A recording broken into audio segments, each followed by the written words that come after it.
캐나다 두 개를 합친 것보다 큰 나라가 있습니다.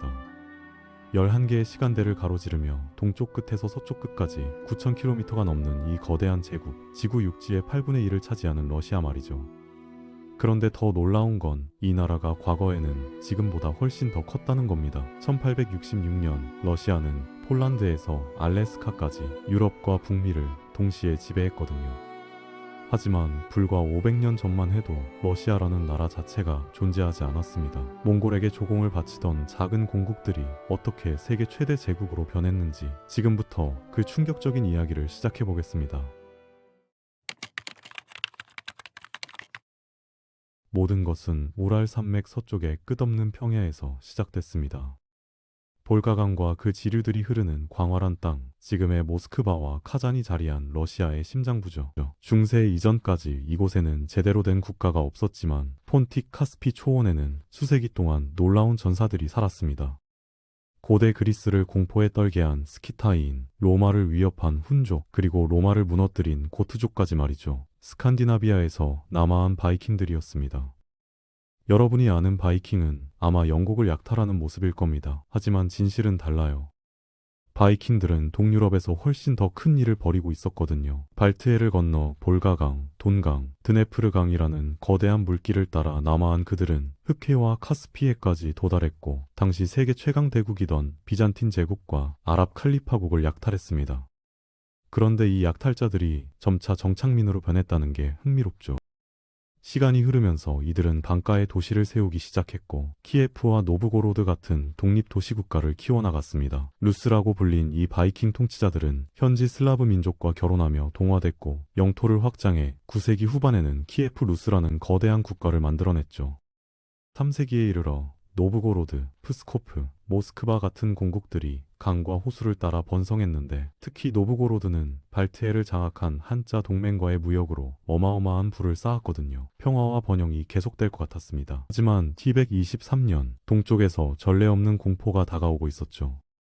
몽골이었습니다. 칭기스칸이 이끄는 유목기마 전사들은 그야말로 무적이었고 그들 앞을 가로막는 모든 것이 잿더미가 됐거든요. 유라시아 초원을 가로질러 서쪽으로 밀려온 몽골군은 칼카강 전투에서 러시아 연합군을 산산조각 냈습니다. 그런데 놀랍게도 그들은 갑자기 동쪽으로 철수했죠. 14년 후 몽골은 다시 돌아왔습니다. 이번엔 자비가 없었어요. 남부 러시아 전역이 불타올랐고 1240년 찬란했던 키예프는 완전히 지도에서 사라졌습니다. 몽골은 이 땅을 킵차크 한국의 속국으로 만들었고 북부 공국들은 살아남기 위해 무릎을 꿇었죠. 러시아는 2세기 동안 몽골의 지배를 받았습니다. 볼가강과 동강 하류에는 킵차크 항국, 크림 하국, 카잔 항국이 세워졌고 모스크바와 노브고로드는 막대한 조공을 바치며 굴욕적인 세월을 보냈어요. 그런데 15세기 초 아시아 전역의 몽골 항국들이 동시다발적으로 무너지기 시작했습니다. 중동에서는 오스만 제국이, 중국에서는 명나라가 부상했죠. 러시아에서는 조공을 바치던 작은 공국 중 하나였던 모스크바가 일어섰습니다.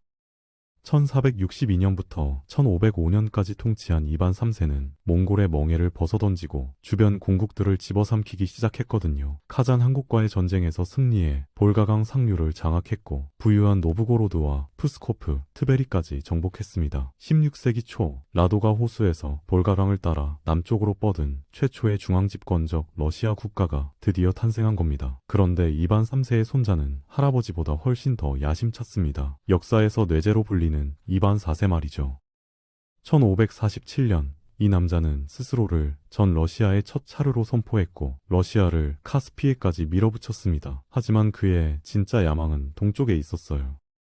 그는 우랄 산맥 너머 시베리아라는 미지의 땅으로 시선을 돌렸거든요. 이 광활한 땅을 정복하기 위해 러시아는 코사크라는 특별한 전사들을 고용했습니다. 초원에서 살아온 반유목 민족인 코사크들은 싸움과 생존에서 타의 추종을 불허했죠. 예르막 티모페예비치라는 전설적인 지도자 아래 코사크들은 현재 카자흐스탄의 시비르 한국을 정복했습니다. 여기서 멈추지 않았어요. 러시아 탐험가들은 점점 더 깊은 시베리아 속으로 들어갔고 믿기 힘들겠지만 100년도 안 돼서 태평양 연안의 캄차카 반도에 도달했거든요. 17세기와 18세기 동안 시베리아 전역에 러시아 식민지가 우후죽순 생겨났고 이제 러시아의 시선은 태평양 너머로 향했습니다. 덴마크 선장 비투스 베링은 1733년 그 바다를 탐험하라는 임무를 받았고 그의 업적을 기리기 위해 그 해역은 베링해로 명명됐죠. 이 원정은 베링의 목숨을 앗아갔지만 1741년 알래스카를 발견하면서 그 땅은 공식적으로 러시아 영토가 됐습니다. 하지만 동진의 성과에도 불구하고 17세기 러시아의 주된 목표는 서쪽으로 확장해 발트해의 부동항을 확보하는 것이었습니다. 당시 핀란드와 러시아 북서부 대부분은 스웨덴의 지배를 받고 있었거든요. 러시아는 유럽과의 무역을 위해 북극권 내부의 아르한겔스크 항구에 의존해야 했는데 겨울철 혹독한 추위 때문에 실용성이 크게 제한됐죠. 1700년부터 1721년까지 벌어진 대북방 전쟁에서 표트르 대제는 스웨덴을 격파했고 핀란드만 주변과 현대의 에스토니아, 라트비아에 대한 주권을 획득했습니다. 승리를 확보한 표트르 대제는 발트해 해안에 거대한 새 수도를 건설했는데 자신의 이름을 따서 상트페테르부르크라고 명명했죠. 그의 통치는 다른 면에서도 중요했습니다. 1697년부터 1698년 사이 서유럽을 광범위하게 여행하며 과학적, 기술적 발전을 배웠거든요. 귀국 후 그는 서구에서 목격한 것들을 모방해 러시아를 근대화했고 후진적이던 국가를 유럽 대륙의 강대국으로 변모시켰습니다. 1725년 그의 통치가 끝날 무렵 러시아는 국제적인 주요 강국으로 떠올랐죠. 표트르의 팽창은 18세기 후반 예카테리나 대제에 의해 더욱 공고해졌습니다. 그녀는 흑해 주변으로 러시아의 힘을 확장하길 원했고 1768년 오스만 제국에 전쟁을 선포했죠. 1774년까지 러시아는 아조프와 케르치 같은 도시들을 장악했고 이후 수십 년 동안 터키를 희생시키며 남부 국경을 확장해 카프카스, 발칸반도 북동부, 크림반도로 군대를 진군시켰습니다.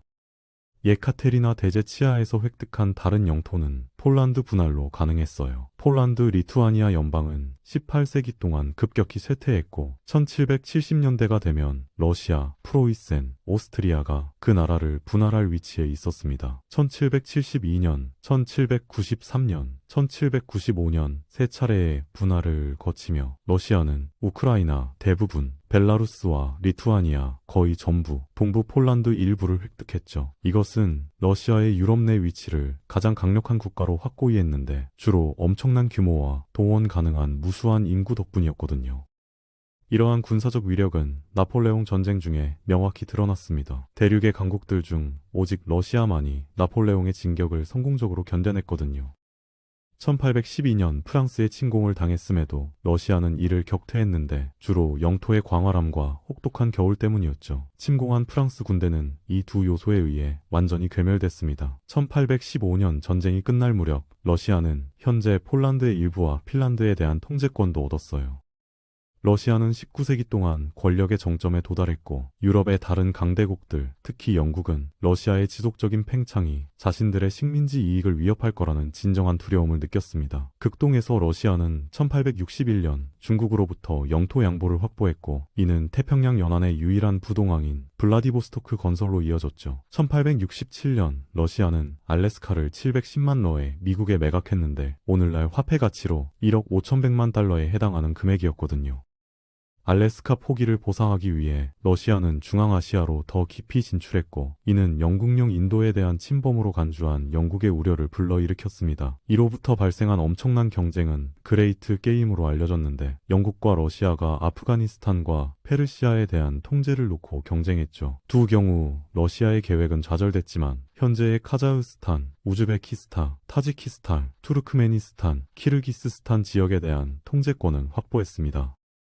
17세기부터 19세기 사이 러시아가 영토면에서 획득한 모든 것에도 불구하고 러시아는 여전히 서구와 비교할 때 특히 경제가 빈약한 후진국으로 남아 있었습니다. 차르, 러시아의 권위주의 체제는 19세기 후반까지 긴장된 정치 분위기를 조성했고 무정부주의와 공산주의 같은 급진적 운동들이 사람들 사이에서 지지를 얻고 있었거든요. 제1차 세계대전에 러시아가 참전하면서 재앙적 결과를 맞이하는 동안 공산주의자들은 1917년 혁명을 길 기회를 잡았습니다.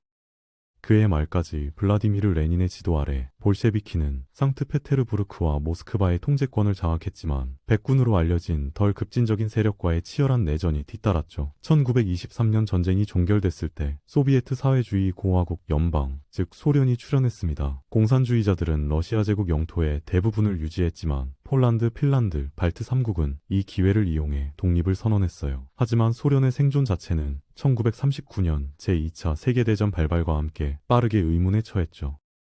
연간의 전쟁은 소련에 막대한 비용을 치르게 했지만 1943년 독일군이 동부 전선을 가로질러 철수하기 시작하면서 소련군은 그들의 뒤를 따라 동유럽 전역으로 진격했습니다.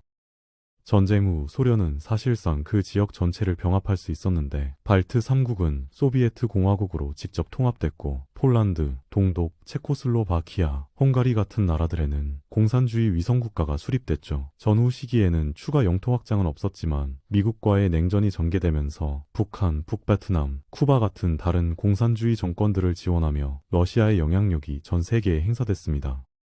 그럼에도 번영하는 사회주의 공화국이라는 공산주의 선전에도 불구하고 1970년대와 1980년대까지 소련은 기술 혁신과 경제 발전에 실패하면서 미국과 서구 강국들에 크게 뒤처졌거든요.